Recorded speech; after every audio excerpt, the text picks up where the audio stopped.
नमस्कार दोस्तों। राजस्थान रॉयल के कप्तान संजू सैमसन ने आईपीएल के एक नियम को खत्म करने की मांग की है।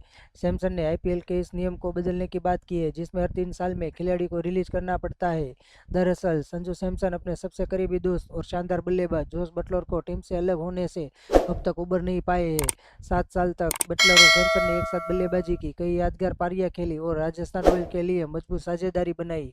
लेकिन बड़ी नीलामी से पहले राजस्थान ने बटलर को रिलीज कर दिया और अब वो गुजरात टाइटंस के लिए खेलेंगे। सैमसन ने कहा, बटलर सिर्फ मेरे टीममेट नहीं बल्कि बड़े भाई की तरह थे। कप्तान बनने के बाद उन्होंने मुझे लीडर बनने में मदद की। जब भी मैं कंफ्यूज होता हूँ मैं उनसे बात करता था।